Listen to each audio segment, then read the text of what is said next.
Zach Simpson, Sports Injuries 18.1 presentation. Hi, my name is Zach Simpson. Today I'm going to be talking about sports injuries for Unit 18.1. I'm going to be telling you about these sports injuries and the common risks that can occur, and I'm also going to be telling you how they can be prevented by the correct identification of risk factors. And I hope to gain knowledge and understanding of this. So the first thing I'm going to be telling you about is extrinsic risk factors. As you can see up there, there's 5 extrinsic risk factors. I'm going to be telling you a bit about them, which are equipment, other players, technique, coaching or instruction, environment conditions. And I'll be telling you about the potential risks that can occur. Which sports injuries can occur in each factor. The first one I'm going to tell you about is the coaching factor.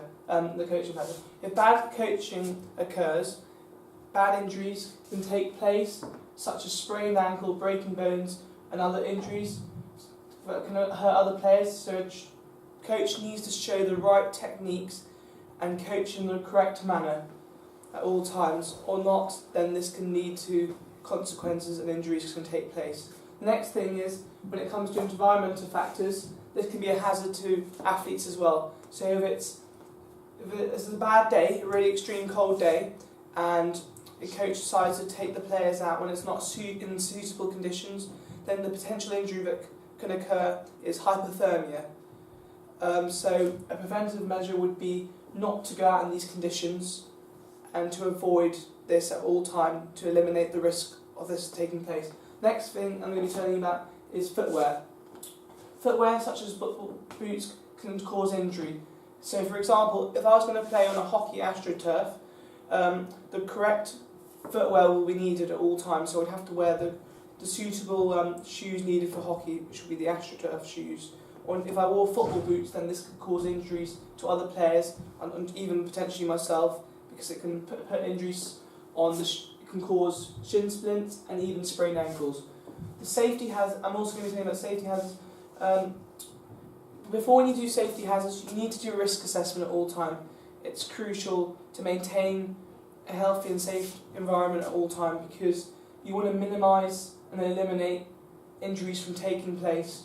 The injuries that can take place if you don't do a risk assessment, for example, if I was going to go on a football pitch I haven't been on before, I haven't played on, and I was the coach, I would want to ensure that I checked the pitch before, because if it has any sharp things, it can cause cuts and bruises, and if there's anything within inside the surface of the pitch, this can cause even potential broken bones and further injuries, and then repercussions could come my way. Next slide. Okay, preventative measures is the next slide I'm going to be telling you about. Okay, as a coach, you need to ensure that he's up to date with all qualifications, such as first aid and level 2 coaching could be an option. So a coach could go on a level 2 further option coaching course if he hasn't got a higher up coaching course, so he can adjust his knowledge and gain more understanding on how to maintain overall safety within his players. The next one is equipment and environment. As a coach, to check if there's any faults or over appropriateness for the activity. Before the activity, you need to ensure that all athletes there's a risk assessment done to maintain a healthy and safe environment, and to make sure that the athletes feel safe and secure at all times. So it's crucial that a coach ensures that equipment is safe and the environment is safe, so no injuries can take place. Protective equipment should be worn at all time, no matter what sport you're playing in. For example, in football, shin pads should be used at all time, so you don't get hurt, because the consequence could happen is you could hurt your shins. And the same goes in rugby, due to the governing bodies that are given, that you need to ensure that you have a mouth guard at all times, or not, this can cause injuries within your teeth. The next one, the reason a risk assessment should be done at all time, like I said before, is because it's to keep people safe, and you need to do it because it's got the appropriate control measures, and to remove hazards and to reduce the likelihood of a risk occurring at all times. Next slide. Coaching.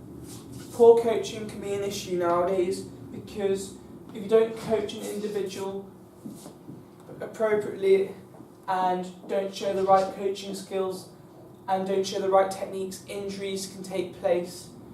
And the injuries that can take place, such as broken bones, sprains, bruises, if a coach hasn't guided his players correctly. A coach needs to ensure he has leadership, which is one of the most vital things a coach needs to have.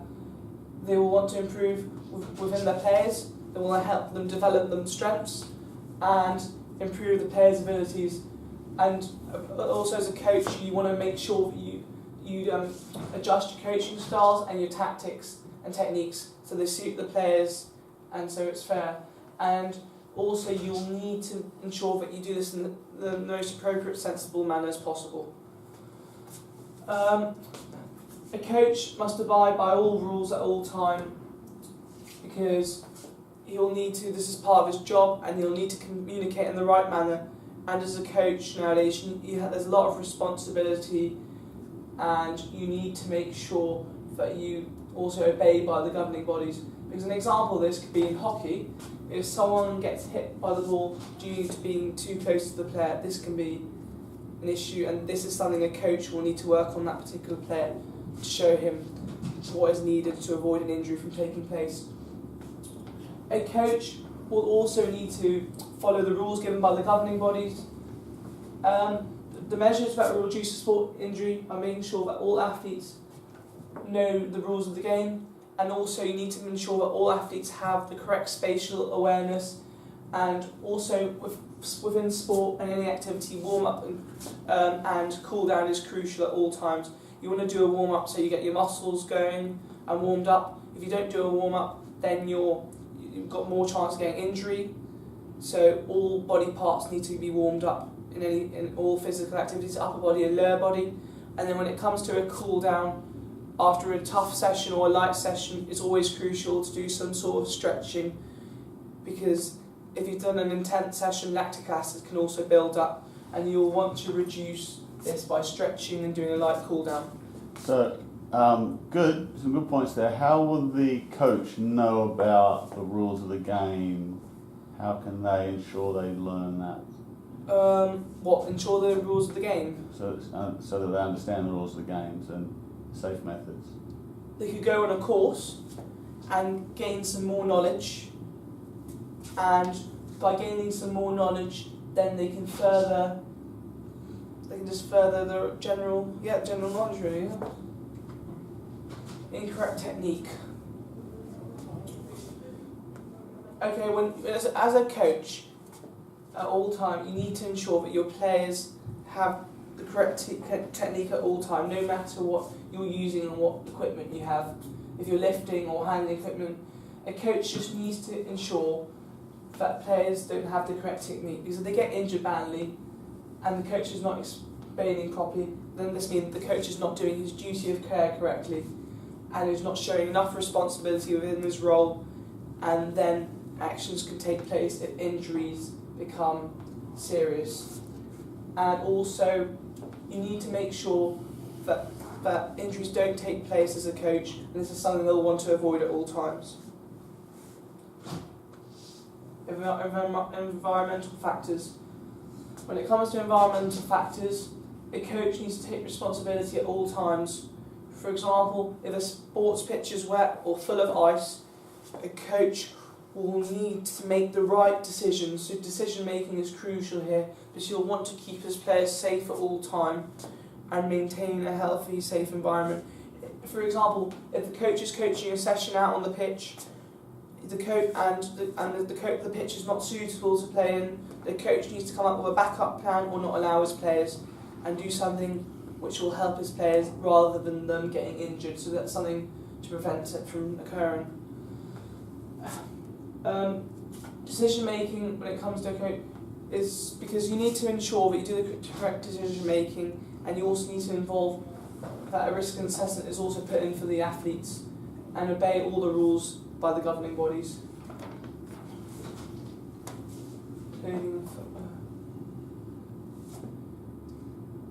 Okay, clothing and footwear can be another risk to cause injury. The coach needs to ensure they're wearing the correct footwear, no matter what surface they're on or location. They need to ensure they have the correct footwear. The reason for this is because if they don't have the correct footwear, then this can lead to potential injury.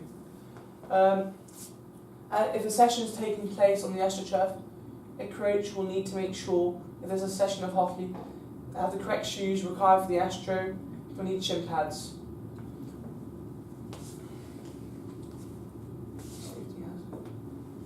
Have I done that one? No. Oh, sorry, that's my fault. Sorry? Sorry, I just keep on saying stuff repetitive. It's fine. Safety checks are crucial in maintaining sporting health in your environment.